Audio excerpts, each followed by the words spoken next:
What's going on there, YouTube, and welcome back to another comic book video. Okay, so we are going to continue our coverage over Acts of Vengeance, and now we are going to pick up with the Thor chapters. Now we're going to cover Thor number 411 and Thor number 412.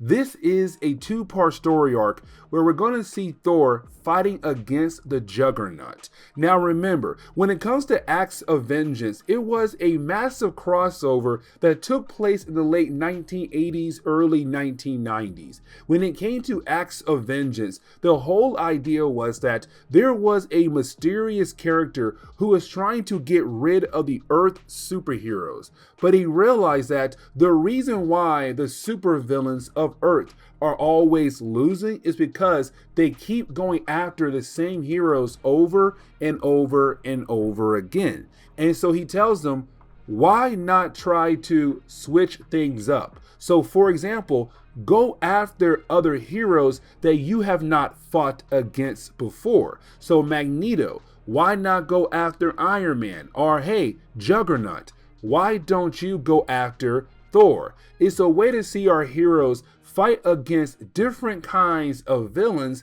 that they're not usually fighting against. Now, before we dive into this story, there's something else we have to talk about. And that will be the idea that Thor was actually bonded to another character known as Eric Masterson. Now, around this time in Marvel Comics, Thor had a close friend known as Eric, who was just your regular human being. But then one time, Thor got into a very serious battle against a character known as Mongoose. Now, when it came to Eric, he tried his best to help out Thor. Matter of fact, in that battle, we saw Eric become worthy enough to pick up the hammer of Thor. But right after doing that, he was severely injured by an attack from Mongoose. Now, after being severely injured, you didn't have Thor beg his father Odin to save the life of Eric. Now, when it came to Odin, he said the only way to do that was to combine the two characters into one. It was a way to give Thor a brand new alter ego when he wants to be just a regular person, which is Eric.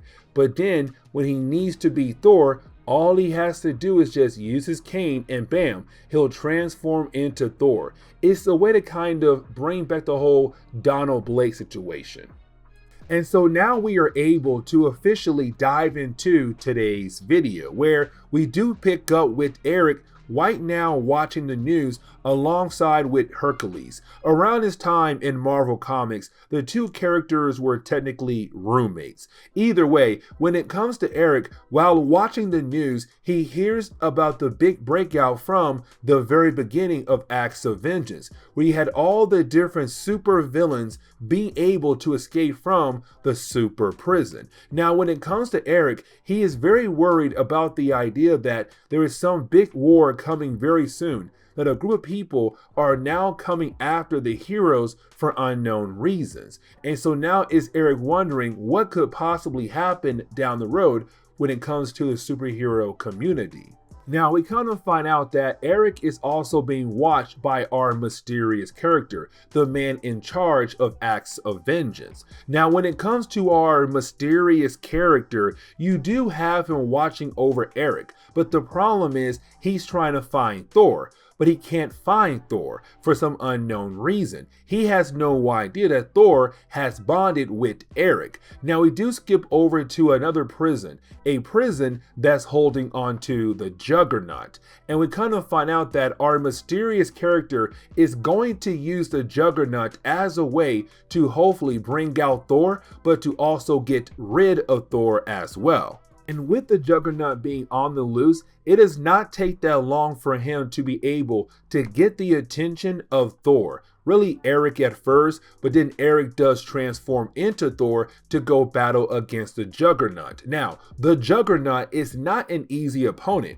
And so when it comes to Thor, he still believes that he should be able to handle the Juggernaut, but you have the Juggernaut just backhand Thor far away from him to show how powerful he truly is, that this is not going to be an easy battle. Now, something else I do want to talk about is the idea that this book actually calls Juggernaut a mutant, even though he is not a mutant at all. You see, when it comes to Juggernaut, he actually gets his powers from the Crimson Gem of Sidorak. And so with that gem, it allows him to be Juggernaut. So even though he fought against the X-Men multiple times, and yes, he is the half-brother of Charles Xavier, it does not mean he is a mutant. Now, getting back over to the battle, there's something else I also want to mention when it comes to Thor. You see, around this time in Marvel Comics,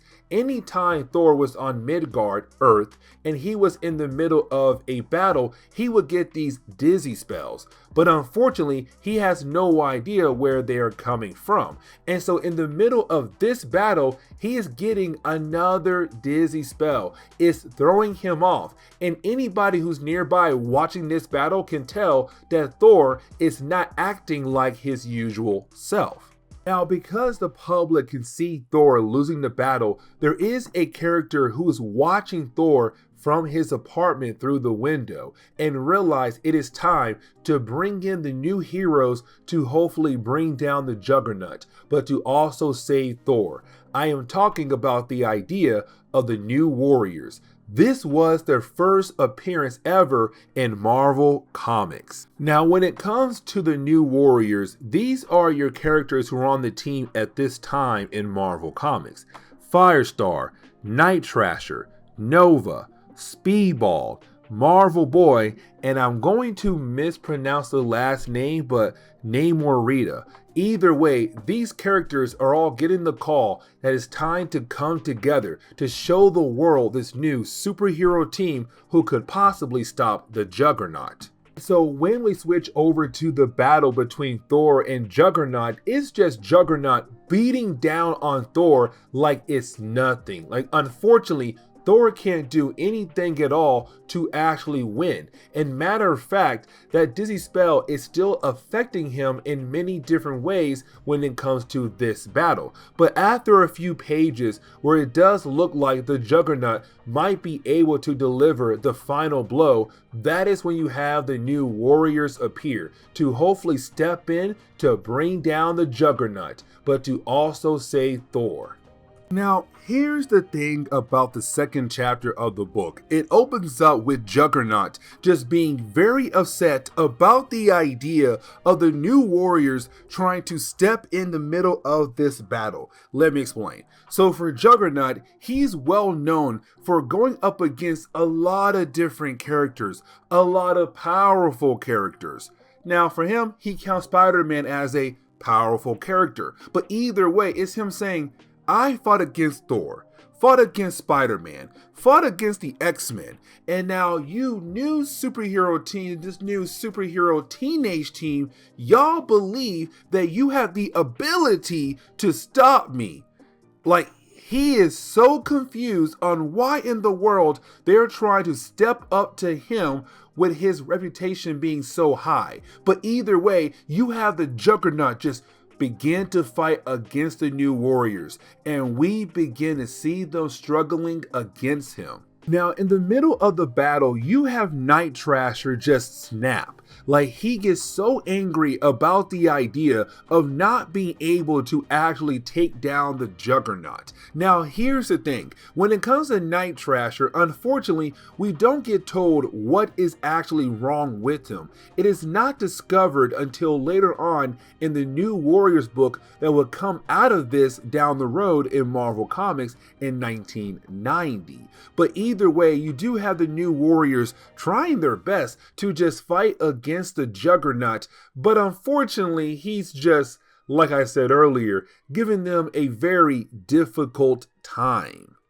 Now, the story does get wrapped up very quickly here, where you then have Thor being able to use his powers to create a hole in the ground, which then allows the Juggernaut to fall into the hole. Now, once he does fall into the hole, he's then surrounded by a bunch of metal, where you then have Firestar being able to heat up the metal to a molten state, where of course all the molten metal begins to surround Juggernaut. And once it's cooled off, it basically turned into some kind of steel prison, where you didn't have Thor being able to use his powers to transport, or really teleport, the new prison for Juggernaut over to deep space to give the heroes of Earth enough time to relax before the Juggernaut is able to return back to Earth. And for Thor, the day is saved, and he thanks the new warriors for helping him out.